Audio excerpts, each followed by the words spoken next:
now clearly reflected in India's GDP figures. With updated methodology and new data sources, India's GDP is now being measured in a more accurate, transparent, and reliable manner. This is why India's growth journey is continuing stronger than ever before, backed by a much more solid foundation.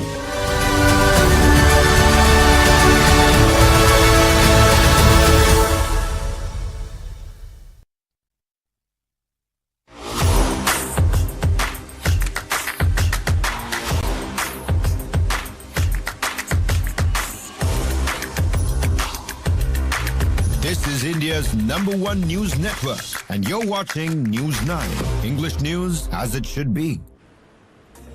Good morning, you're watching News9. I'm Karthik Malhotra. This Thursday morning, the biggest story we are bringing for you is again from the world of oil. Oil prices are back to elevated levels, trading at around $112 a barrel. This after fresh strikes confirmed or Iran and Qatar's energy infrastructure. That's a big story we're tracking for you this morning. A direct impact of rising oil prices on stock markets. Stock market meltdown expected even in India as US and Asian markets tank. We'll bring you an update as markets open at 9:15 a.m. And in the world of corporate news, Athanu Chakrabarti has stepped down unexpectedly from the board of HDFC Bank, citing what he calls ethical concerns. We'll bring you an update on that story. You're watching Morning Brief at 9.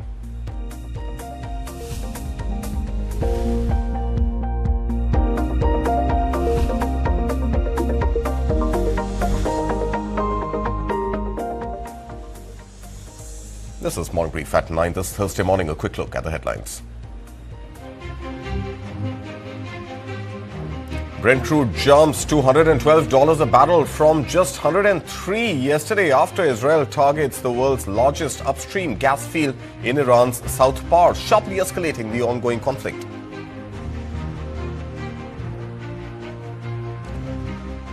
Qatar confirms extensive damage at Ras Laffan after Iranian missile strikes on the key LNG facility in retaliation for Israeli attacks on Iran's South Pars gas infrastructure.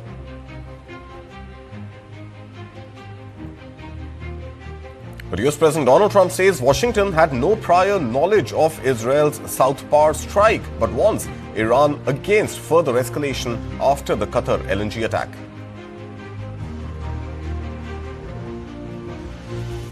Iran's new Supreme Leader Mojtaba Khamenei vows revenge after Security Chief Ali Larijani's killing in U.S. Israeli strike, warns every drop of blood has a price.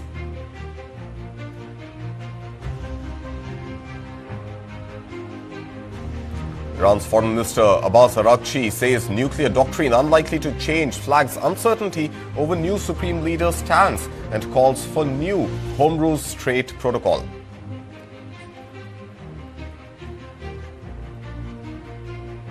Prime Minister Narendra Modi speaks to UAE President Sheikh Mohammed bin Zayed, condemns attacks and stresses safe navigation through the Strait of Hormuz amid West Asia tensions.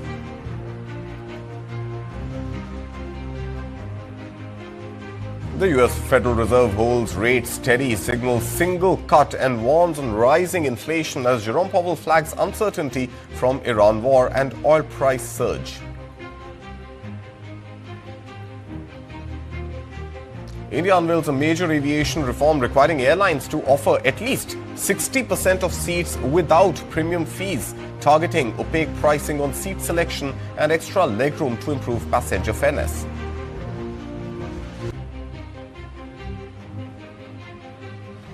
And HDFC Bank Chairman Athanu Chakrabarti resigns, citing ethical concerns. RBI clears Keki Mistry as interim chair for 3 months.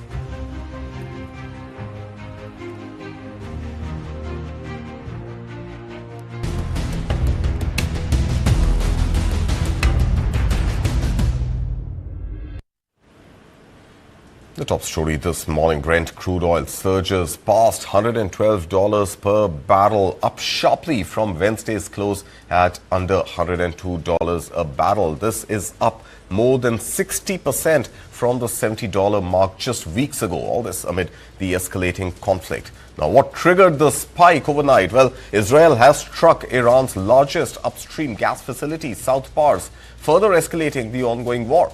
Meanwhile, Qatar's state-owned petroleum company has confirmed extensive damage from missile attacks on the Ras Laffan industrial site.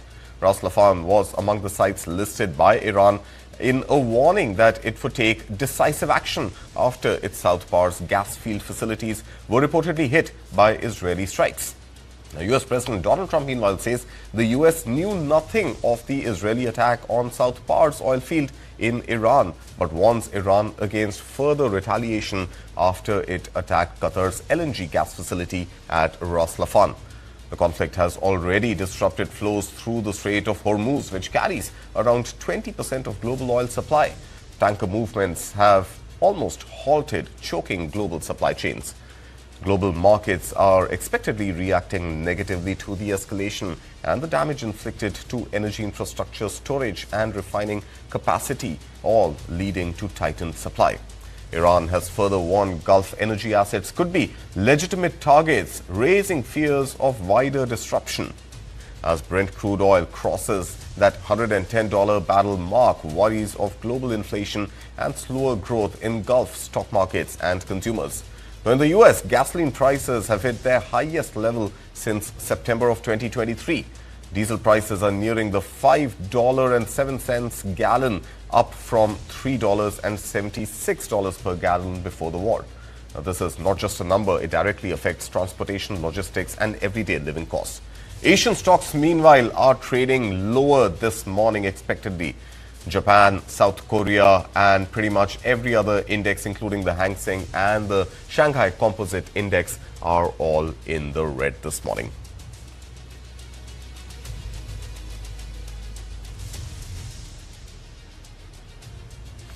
Quick look at the Asian markets. Look at the numbers coming in from Japan's Nikkei 225, down about 2.5% in trade this morning. South Korea's Kospi down about 1.5%, and pretty much the same sentiment reflected in Hong Kong's Hang Seng Index, which is also down about 1.4% or so in trade. Pretty much the sea of red when it comes to Asian markets, all taking cues from the escalation in West Asia and also the U.S. markets, which ended sharply lower. We will bring you an update on the U.S. markets also very shortly. But another aspect which impacted the U.S. markets was the U.S. Fed. That's right, the U.S. Federal Reserve has kept interest rates unchanged while warning of higher inflation driven by rising energy prices. Now, Fed Chair Jerome Powell said the economic impact of the U.S.-Israel war with Iran remains highly uncertain, noting that outcomes could vary. Now, the U.S. Central Bank held its benchmark rate steady in the 3.5 to 3.75% range while projecting steady unemployment and highlighting a possible single rate cut later this year. Jerome Powell emphasized that it is still too early to assess the full economic fallout, particularly as oil prices remain volatile. Let's listen in to the Fed chair. The implications of developments in the Middle East for the U.S. economy are uncertain. We will remain attentive to risks to both sides of our dual mandate. Our monetary policy actions are guided by our dual mandate to promote maximum employment and stable prices for the American people. At today's meeting, the committee decided to maintain the target range for the federal funds rate at 3.5 to 3.75%. From last September through December, we lowered our policy rate 0.75 of a percentage point, bringing it within a range of plausible estimates of neutral. This normalization of our policy stance should continue to help stabilize the labor market while allowing inflation to resume its downward trend toward 2%. But the implications of events in the Middle East for the U.S. economy are uncertain. In the near term, higher energy prices will push up overall inflation, but it is too soon to know the scope and duration of the potential effects on the economy. And as we told you, U.S. stock markets extended their losses, with the Dow dropping more than 1.6% after Fed Reserve Chair Jerome Powell highlighted growing uncertainty in the economic outlook due to the ongoing West Asia conflict. More in this next report.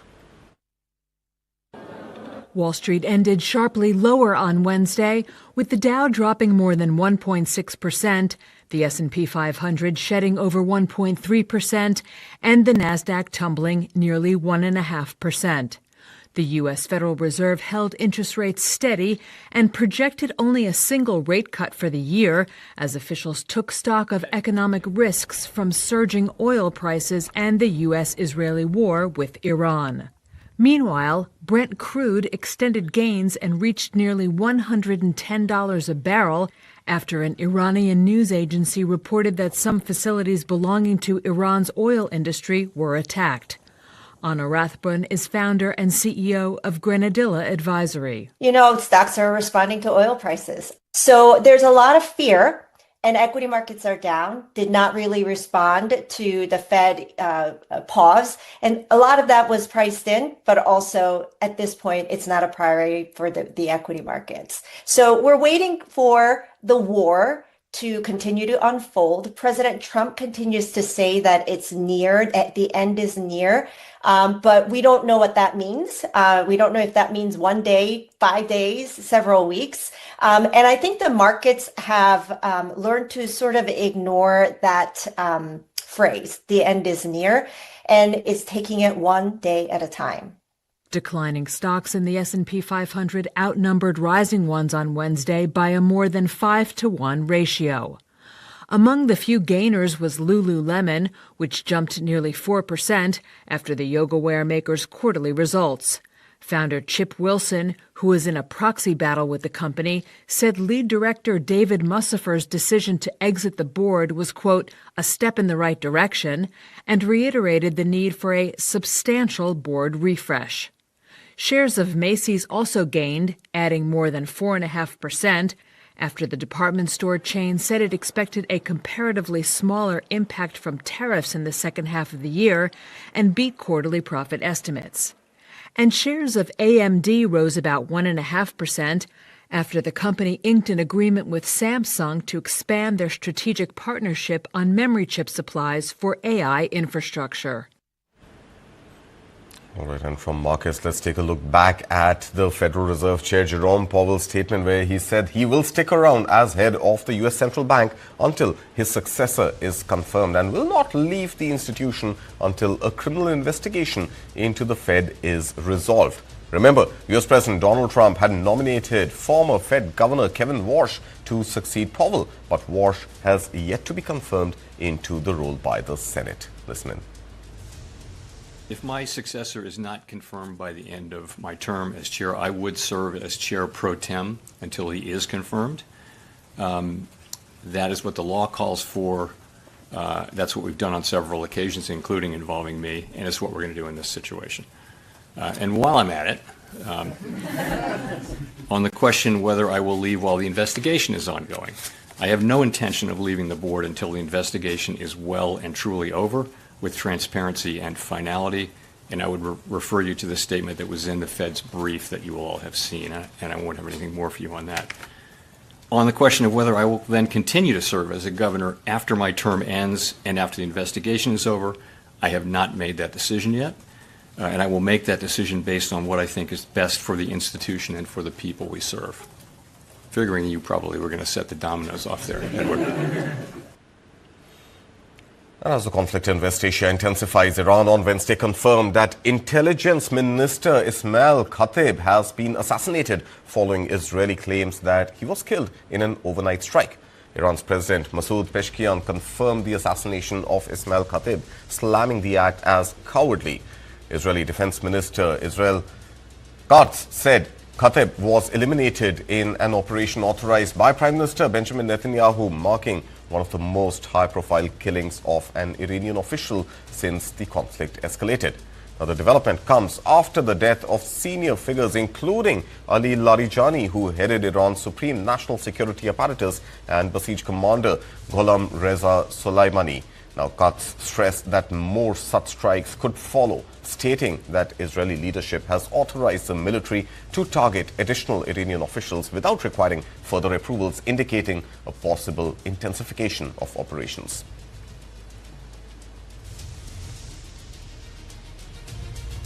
And Iran's Supreme Leader Mojtaba Khamenei has vowed revenge for the killing of Security Chief Ali Larijani in a joint U.S. Israeli strike, warning that every drop of blood has a price that Washington and Tel Aviv will have to pay.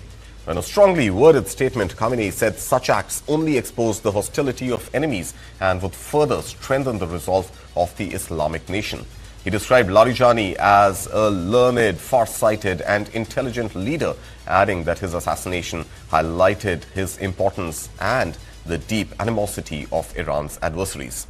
Issuing a direct warning to what he called anti-Islamists, Khamenei said that shedding such blood would only make the Islamic system stronger, while promising swift accountability for those responsible. He also extended condolences to Larijani's family.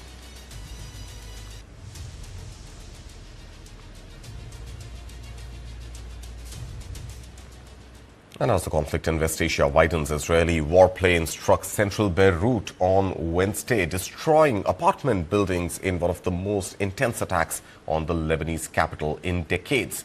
The strikes mark a major expansion of the U.S. Israel war against Iran. Take a look at this report. Israeli warplanes hit Beirut on Wednesday, leveling apartments in the city's center as the war launched by the U.S. and Israel against Iran grinds on. In the Bashura neighborhood, Israel warned residents to leave a building it said was being used by the Iranian-backed group Hezbollah. Eyewitness video verified by Reuters showed the moment the bombs hit and the building crumbled. Lebanese authorities said Israeli attacks on Beirut on Wednesday killed at least 10 people. The Israeli military's sweeping evacuation orders have displaced more than 1 million people in the country. Meanwhile, Israel continued to strike targets in Iran, on Wednesday claiming to have eliminated Iran's intelligence minister, Ismail Khatib. That comes the same day Tehran held a funeral for its security chief, Ali Larijani, assassinated a day earlier. Tehran said the killing of officials would not hinder its operations. Foreign Minister Abbas Araqchi said the Islamic Republic was a robust political system that did not depend on any single individual. Iran confirmed the deaths of Larijani and retaliated by firing missiles with multiple warheads into Israel. The skies over central Israel and Jerusalem lit up as interceptors sought their targets. Israeli authorities said 2 people died after being injured by shrapnel in the city of Ramat Gan. Another Iranian missile tore a crater into the pavement and set cars ablaze in a residential area of Holon, just south of Tel Aviv. 14 people have been killed in Israel since the U.S. Israeli attacks began at the end of February. U.S.-based Iran human rights group HRANA said on Monday that an estimated 3,000-plus people have been killed in Iran. Iran's Foreign Minister Abbas Araqchi has said the country's nuclear doctrine is unlikely to see any major shift, even as leadership transitions remain under scrutiny. In an interview with Al Jazeera, Araqchi noted that Iran's new Supreme Leader Mojtaba Khamenei has not yet publicly outlined his stance on the issue. He reiterated that Iran has long opposed the development of nuclear weapons, pointing to a fatwa issued by former Supreme Leader Ayatollah Ali Khamenei in the early 2000s that banned weapons of mass destruction. However, Araqchi cautioned that such religious rulings depend on the jurist issuing them, and it remains too early to assess the views of the new leadership.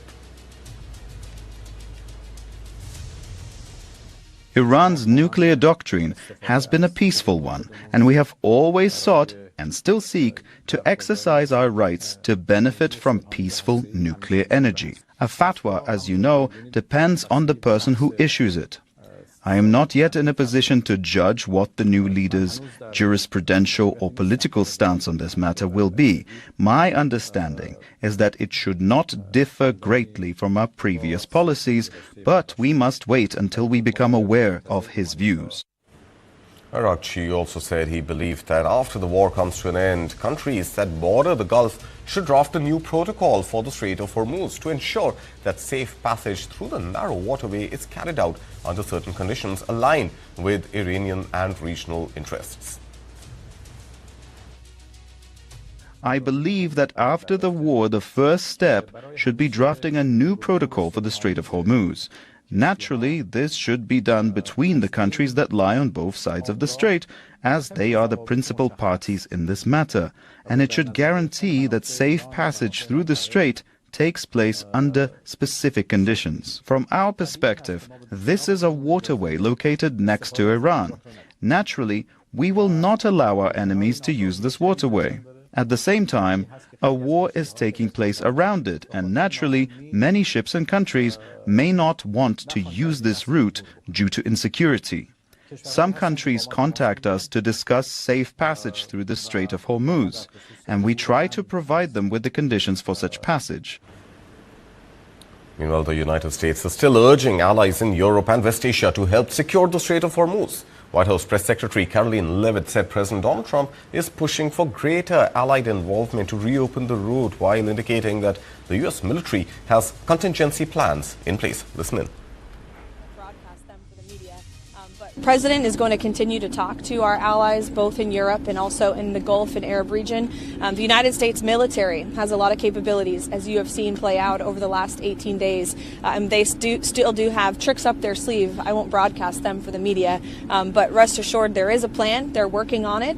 We have seen some progress with respect to that, but of course the President, again, continues to call on our allies to step up and do more. Not to my knowledge. I haven't heard the President say that, nor have I heard him say that. So obviously that's a question for him, but I haven't heard him to say that at all. And can you give us an update? We're working with them. They have agreed to postpone the trip. I think they understand the President's rationale for doing so, but again, we're working on those dates. The President has some things here at home in May that he has to attend to, and I'm sure President Xi is a very busy man as well, so we'll get the dates on the books as soon as we can, and we'll keep all of you posted. U.S. Director of National Intelligence Tulsi Gabbard has said Iran's government has been significantly degraded but remains intact and capable of carrying out attacks. Now, speaking at a Senate hearing, Gabbard noted that while strikes have weakened Iran's leadership and military capabilities since the conflict began on February 28th, the regime has not been incapacitated. She warned that Iran and its regional proxies continue to pose a threat to U.S. and allied interests, adding that if the regime survives, it is likely to launch a long-term effort to rebuild its missile and drone capabilities. The regime in Iran appears to be intact but largely degraded due to attacks on its leadership and military capabilities. U.S. Director of National Intelligence Tulsi Gabbard told a Senate hearing Wednesday that Iran's government has been damaged but not incapacitated since the war began on February 28th. Even so, Iran and its proxies continue to attack U.S. and allied interests in the Middle East.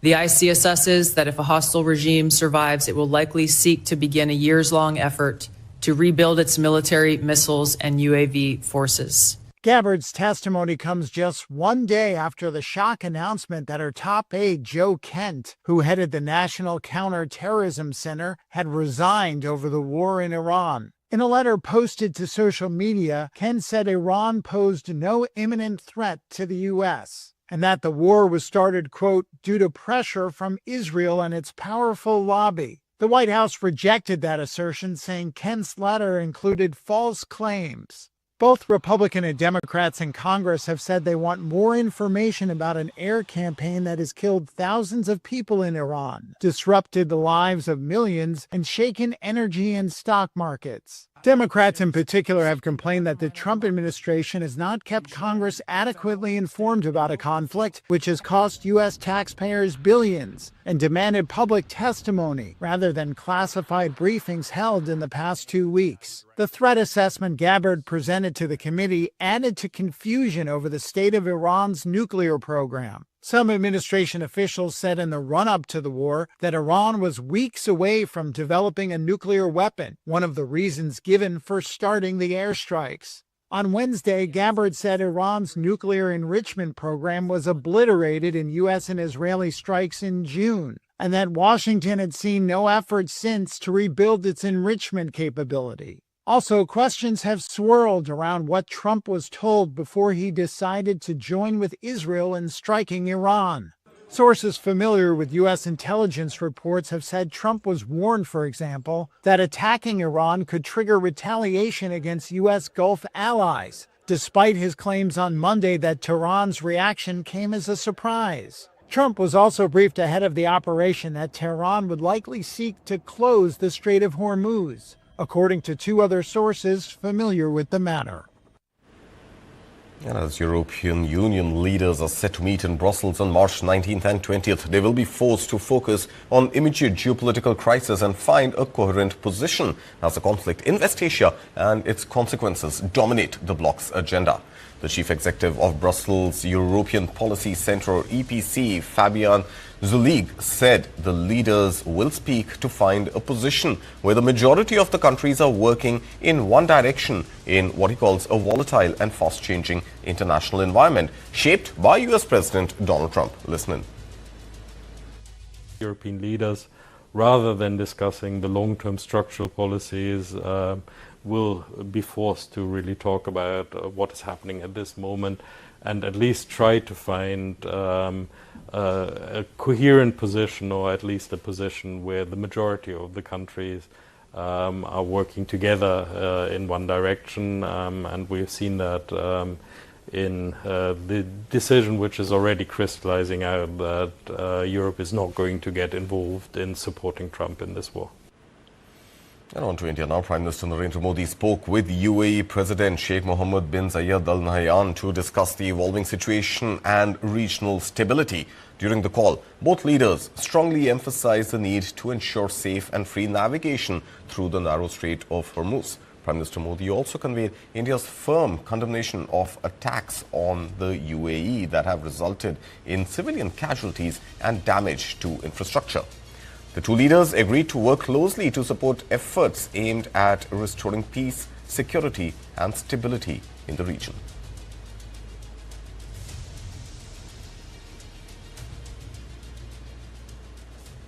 Now, flight operations to West Asia has slowly resumed even as the Iran conflict continues to disrupt airspace. Indian carriers including Air India Express and Indigo have resumed services to Dubai after fresh clearance from aviation authorities. Air India and Air India Express are set to operate 48 flights to and from West Asia today. That's March 19th, including scheduled as well as special services.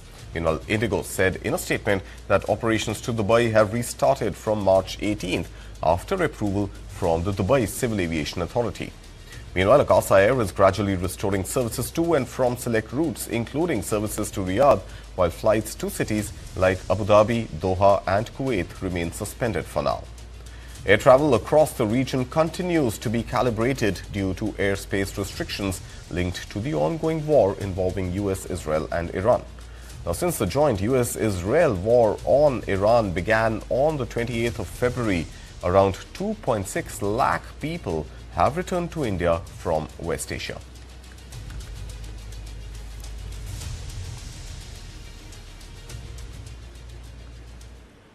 And India's aviation sector is set for a major passenger-first overhaul. The Civil Aviation Ministry has announced a series of reforms aimed at making air travel more transparent, fair and hassle-free.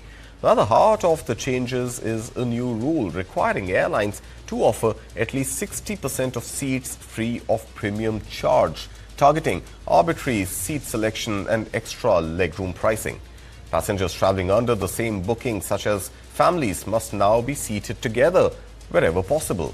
The reforms also bring clarity to baggage rules, with airlines required to clearly spell out policies for carrying sports equipment, musical instruments as well as pets.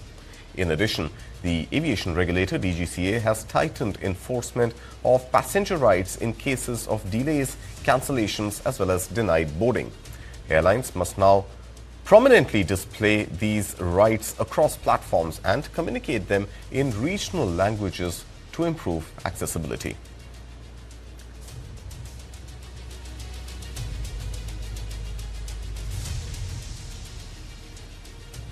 And with that, we will slip into a very short break. But when we come back, stock markets in India have opened on a very negative note this morning. Sensex is down more than 1,500 points. And HDFC Bank, after that sudden announcement of Athanu Chakrabarti, is bleeding in trade this morning. We will bring you an expert opinion on the HDFC stock after this short break.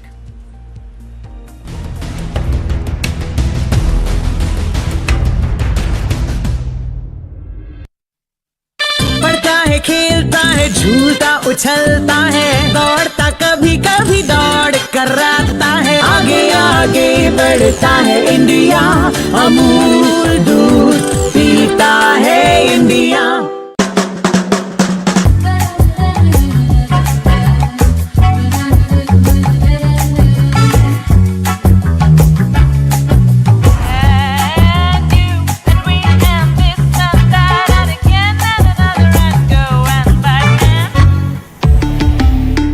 Volkswagen. जाबाजों ने जब तिरंगा ऊंचा लहराया, मैंने उस लम्हे को और खास बनाया। देश की बेटियों ने जब हौसला दिखाया, इस लाल रंग ने उस पल को हर चेहरे पे सजाया। 100 सालों से ज्यादा का सफर रूह अफ़ज़ा के हर घूंट में समाया है, तभी तो पूरे इंडिया ने इसे दिल में बसाया है। Rooh Afza, drink of India.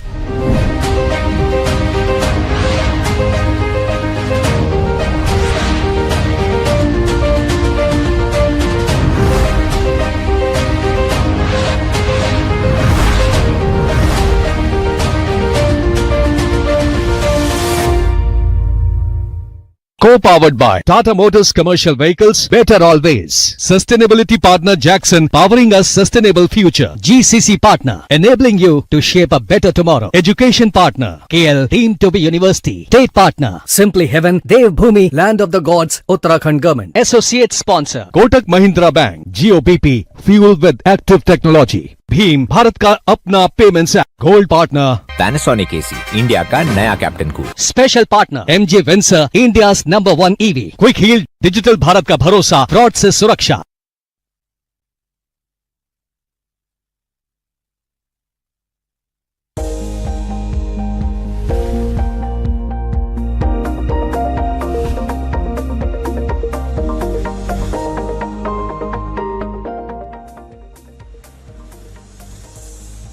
Welcome back. You're watching Morning Brief at 9. Time now to look at the Indian stock markets that have opened on a very, very negative note this morning. In fact, as we speak, Sensex is down about 1,500 points or almost 1.9% from yesterday's closing price. Meanwhile, Nifty 50 also trading more than 300 points below yesterday's price.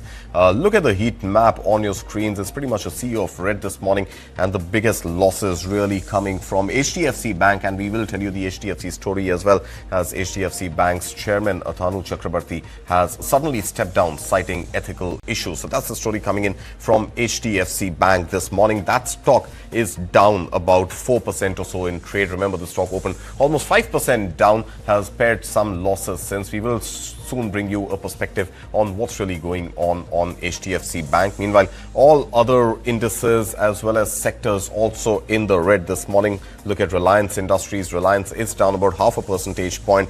Tech stocks also taking negative cues from the U.S. Wall Street data as well as Asian markets, and tech stocks this morning again bleeding. Infosys is down about 2% or so in trade. TCS down about 1.5%. Similar sentiment reflected even across Wipro as well as HCL Tech. So that's the story coming in from the IT stocks, and auto stocks also, the consumer durable space, looking absolutely unworthy of any investment bullishness this morning, with Maruti Suzuki down about 2%, Mahindra & Mahindra down about 2.7%, Bajaj Auto down about 1.6%, Tata Motors down about 3% or so. That's the story coming in from the Indian stock markets this morning. Nothing really to write home about as far as any excitement for investor goes. Meanwhile, let's pull up the Asian markets again this morning, and Asia has been bleeding as well, taking cues from the escalation of the conflict in West Asia and the energy assets in Iran as well as Qatar being hit. On your screens right now, Japan's Nikkei 225 down about 2.8% or so. South Korea's Kospi down more than 1.5%, and Hong Kong's Hang Seng also down about 1.68% or so in trade right now. Shanghai Composite Index down about 1%. India featuring somewhere in the middle of all of this, and obviously Indian stock markets really dampened today by what we are seeing on HDFC Bank. So let's come to the HDFC Bank story before we bring you an expert opinion on what's happening with HDFC. HDFC Bank on Wednesday announced that its chairman Athanu Chakrabarti has resigned with immediate effect, citing concerns over certain practices within the bank that were not aligned with his personal values and ethics. In fact, in his resignation letter, the HDFC Bank chairman has said that his views and his ethics don't align, and the bank's practices don't align with his personal values and ethics. In his March 17th resignation letter, Chakrabarti said developments over the past 2 years had led him to step down, adding there were no other reasons behind his decision. In a regulatory filing, India's largest private sector lender said the Reserve Bank of India has approved now the appointment of board member and HDFC Group veteran Keki Mistry as interim part-time chairman for 3 months starting March 19th. The bank reiterated that Chakrabarti's resignation was solely based on the concerns outlined in his letter, even as his exit raises questions about internal governance and practices at the private lender.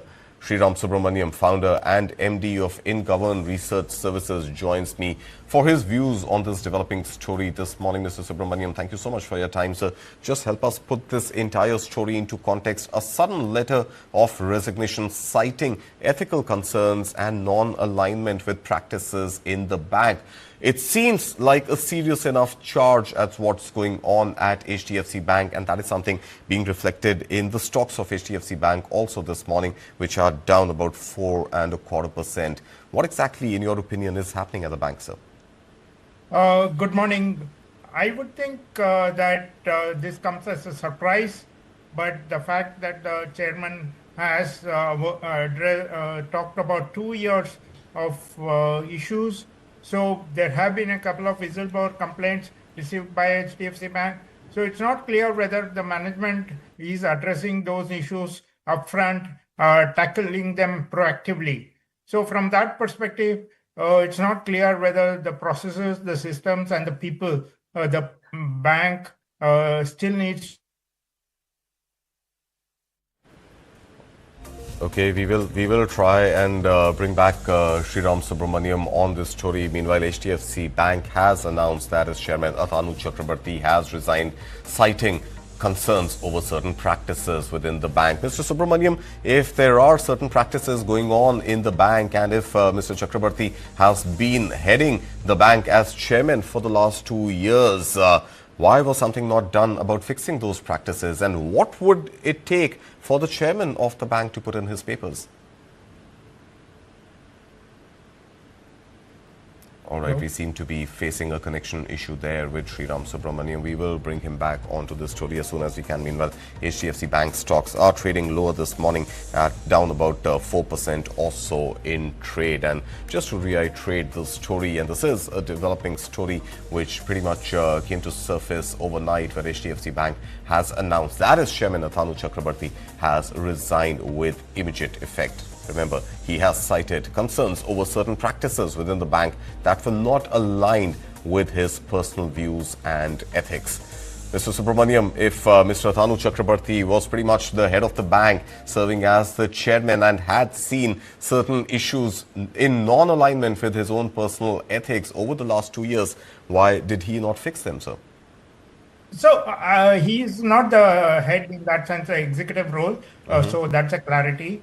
Two is, it's not clear whether the management under the executive vice chairman and the MD of the bank proactively addressed many of the concerns which the board or Mr. Atanu Chakrabarti has raised in the past.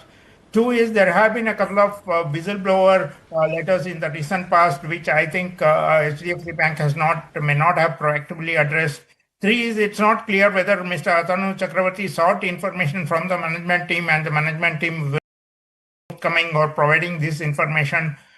Four is, so now the onus is on the management to put out a white paper, detailed white paper on the issues that they think needs to be addressed.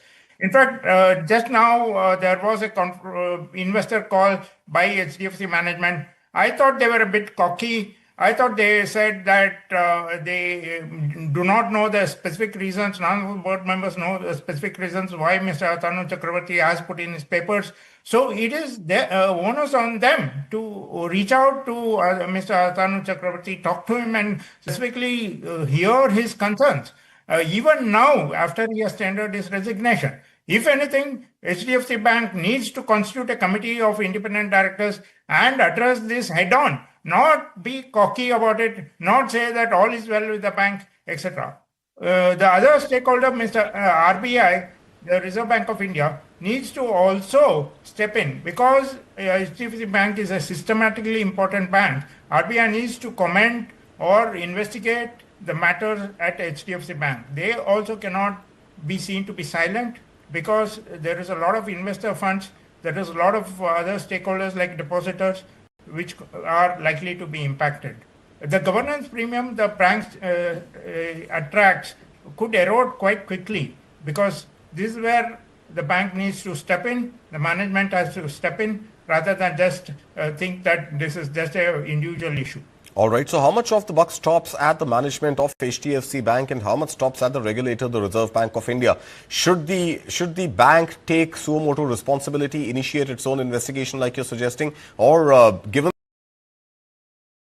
and the systemic nature of HDFC Bank, the scale of its operations, should the RBI and give some clarification? Definitely, the onus is on the management of the bank. They cannot wish away this impact. They cannot talk down that all is well with the bank. So they need to do something more proactive than just the investor call. They need to constitute a committee of independent directors. They need to ensure that they outreach to Mr. Atanu Chakravarti and put out a white statement paper. Anything. So there needs to be something more than just an investor call. Otherwise, the regulator, of course, needs to step in. They also need to do something about it. And what about the other regulators, sir? The capital market regulator, SEBI, is there something that SEBI also needs to do? Because the kind of beating that HDFC Bank stock is getting today, the stock is down almost 5% or so in trade. Should some sort of intervention also be expected of SEBI, or is it going to first be the management as well as the Reserve Bank of India before SEBI gets involved? No, I don't think the grounds on which SEBI needs to get involved is very clear. Okay. There was some commentary that there was a short build-up yesterday on HDFC Bank, the number of put options that people had, this one, etc., etc. So from that perspective, whether there was any insider trading, SEBI can probably investigate. Beyond that, I don't think SEBI has grounds to for this issue itself or the stock being down, etc., etc. Is there also I don't know if you have been made aware of any sort of issues of conflict of interest as well within the senior executives at the bank, and apparently all these surfaced after that auto loan issue around the time that Aditya Puri was exiting the bank. Is there anything that you know, any details that you are aware of about the conflict of interest and the conflicts within the senior management at HDFC Bank, sir? No, apart from what is there already in the public domain or in the whistleblower letters in the media, I am not aware of any other issues. But even that needs to be addressed head on by the bank. It may be contained within one department or one division. The extent of it may be very small. HDFC Bank needs to investigate thoroughly and put out this one on what processes or systems they have enhanced or they have taken to ensure that those conflicts are mitigated, and they need to really come clean on these. Right, okay, and talk to us, sir, about KK Mistry now being elevated to the position of chairman, interim chairman for at least 3 months is what we are picking up. Continuity, stability, some reassurance potentially, but talk to us about what KK Mistry's elevation means specifically for shareholders. No, I don't think shareholders will view it positively or negatively, if anything slightly negatively, because of course the bank is sort of putting in a stopgap sort of a arrangement for hopefully only the next 3 months till they find another chairperson who is independent. I hope they get an independent chairperson, not an executive chairperson. Two is the fact is that KK Mistry has been a lifer HDFC Bank, so to that extent, and is a member of the executive team. So to that extent, the onus is also on KK Mistry to step up and ensure that these issues are addressed head on, and more importantly, assuring investors that these issues have been taken on head on. All right, let's leave it at that. Mr. Sriram Subramaniam, thank you so much, sir, for bringing us your perspective on this developing story. We will keep an eye on it. With that, we will slip into a very short break. A lot more coming up on the other side. Keep watching News9.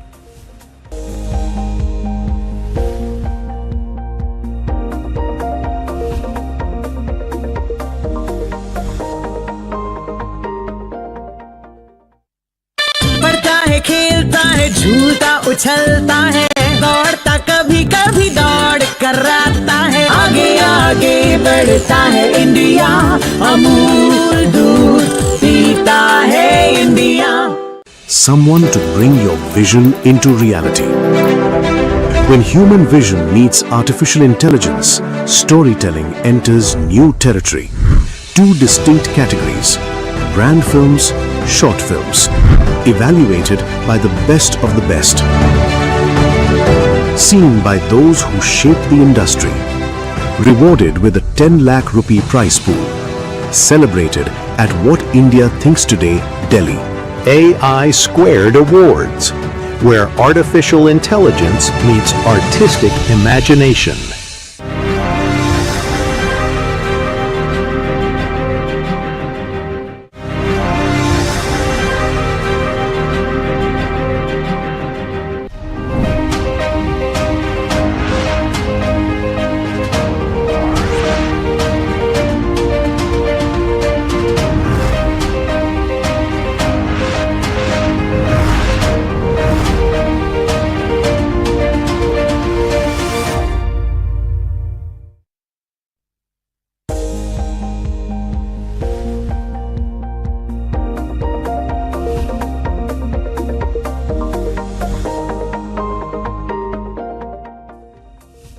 Welcome back. You're watching Morning Brief at 9 on to some global corporate stories now. NVIDIA has unveiled its next wave of AI innovation at its annual developer conference. Now, at the GTC conference, CEO Jensen Huang introduced a new central processor along with an advanced AI system built using technology from Grok. Grok with a Q, not with a K, not the Elon Musk Grok. Well, the announcements highlight NVIDIA's push to strengthen its leadership in the fast-growing artificial intelligence space. Take a look at this report. Chip maker NVIDIA has been hosting its annual GTC Developer Conference. It's an event that has become one of the world's biggest showcases of AI technology. Here's a look at some of the innovations on display and what they tell us about what's happening with AI. Bay Area startup Noble Machines demonstrated Mobi 3. It's a third-generation humanoid robot designed for physically demanding and hazardous industrial jobs. Wei Ding is the company's co-founder and CEO. Our target for training the robot skills, accomplish tasks, we try to make it as fast as onboarding person. We are not there yet, but we see the development of AI really give us the horizon, the line of sight to achieve that goal. But NVIDIA CEO Jensen Huang also sought to soothe any concerns. A lot of people say, AI is coming, we're going to run out of our work, our jobs. It's exactly the opposite. The fact of the matter is PCs made us more busy. The internet made us more busy. Mobile devices made us super busy. Also championing AI's potential for job creation was musician and tech entrepreneur Will Liam. His compact electric vehicle, the Trinity EV, doubles as an artificial intelligence-powered workspace. I want to solve a problem when it comes to AI and job creation. And I wanted to build a product that America doesn't really focus on at the moment. And that is micro-mobility, agentic micro-mobility, building a vehicle from the agent up. Satellites, Looking ahead, Huang also said NVIDIA plans to eventually build data centers in space. Obviously, very complicated to do so. We're working with our partners on a new computer called Vera Rubin Space One, and it's going to go out to space and start data centers out in space. At the conference, Huang also unveiled a new central processor and an AI system built on technology from Grok. This is the secret sauce. The move is part of NVIDIA's bid to firm up its position in so-called inference computing. That's the process whereby AI systems answer questions or carry out tasks. While NVIDIA chips have dominated the process of AI model training, which has been the focus in recent years, with inference computing, the company faces greater competition from CPUs and custom processors built by the likes of Google. Speaking at the conference, Huang said the inference inflection has arrived and that demand just keeps going up. Oh, it's awesome. Thank you so much. Meanwhile, NVIDIA has also secured a major breakthrough in China's AI market amid easing tech restrictions. Sources say Beijing has approved NVIDIA to sell its second most powerful artificial intelligence chips in China. The move comes as both Washington and Beijing adjust restrictions on advanced chip exports amid ongoing tech competition. NVIDIA's won Beijing's approval to sell its second most powerful H200 AI chips to China. It's also preparing a version of the Grok AI chip that can be sold to the Chinese market. That's according to sources who spoke to Reuters. This long-awaited regulatory approval paves the way for the US chip maker to resume H200 chip sales in China, a market that once generated 13% of NVIDIA's total revenue. The sale of the powerful chip has emerged as a major flashpoint in US-China relations. Despite US approval and strong demand from Chinese firms, Beijing's hesitation to allow imports has been the main barrier. NVIDIA CEO Jensen Huang said on Tuesday that it had been licensed for, quote, many customers in China for the H200 and had received purchase orders from, quote, many companies, allowing it to resume production of the chip. The company had halted production last year of the chip because of increasing regulatory hurdles in the US and China, according to a report at the time. Meanwhile, sources told Reuters NVIDIA plans to tap China Grok chips for what is known as inference, where AI systems answer questions, write code or carry out tasks for users. A source said NVIDIA's chips being readied for China are not downgraded versions or made specifically for the Chinese market. And time for a very short break. When we come back, more from the world of artificial intelligence, technology as well as robotics. We'll bring you the Tech Weekly on the other side of the break.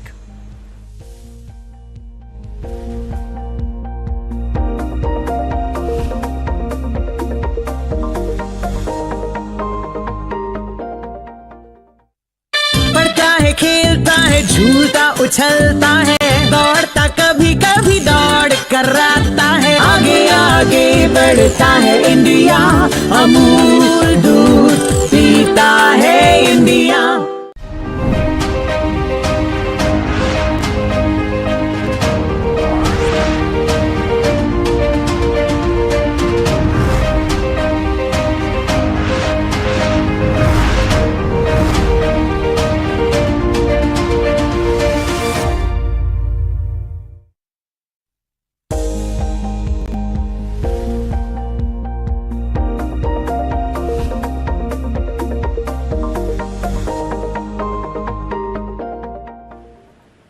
Welcome back. You're watching News9. This is Morning Brief at 9. Well, NVIDIA has raised its outlook for artificial intelligence chip sales, signaling continued strong demand in the global AI race. Meanwhile, a startup is developing robots designed for both defense applications as well as industrial use, highlighting how emerging technologies are increasingly intersecting with security. Here's a roundup of the top technology and innovation stories making headlines this week.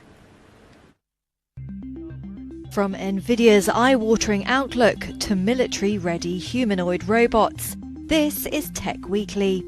NVIDIA raised its outlook for AI chip sales, saying the revenue opportunity could hit at least $1 trillion through 2027. That's a big jump from the $500 billion it foresaw earlier for its Blackwell and Rubin chips this year. I want to thank Samsung, who manufactures the Grok LP30 chip for us.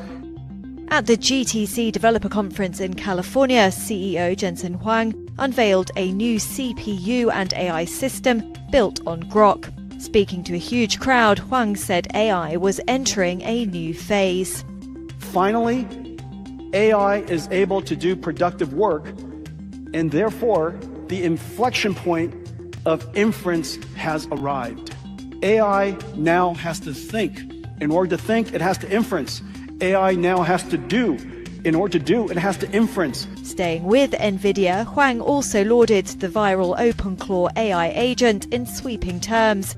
He called it the most popular open source project in the history of humanity, saying its rise in weeks had surpassed what Linux achieved in decades. Nissan, Uber and British startup Wave are to collaborate on developing robotaxis, aiming to roll out a pilot program in Tokyo later this year. They say Nissan Leaf electric vehicles equipped with Wave's self-driving technology will be made available to customers via Uber. Meta Platforms shares rose following a Reuters report that the social media giant plans to lay off 20% or more of its workforce to offset heavy spending on AI and bet on productivity gains from the technology. After falling behind in the AI race, Meta has spent heavily in recent years to catch up by building data centers. Phantom is Foundation Future Industries' flagship humanoid robot, a 5'11", 176-pound machine. It's designed to carry loads of up to 88 pounds and move at speeds of up to 6.1 kilometers per hour. The robotics startup is aiming to build robots for defense as well as industrial work. It told Reuters that it wants its machines to handle logistics, navigation and target identification autonomously, but will require human approval before any use of force.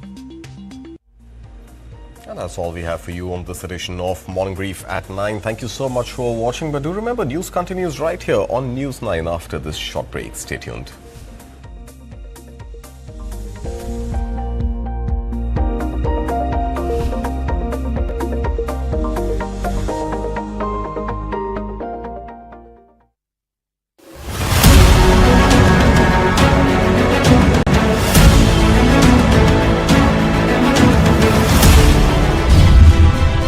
India is moving steadily towards realizing its dream of becoming a developed nation by 2047.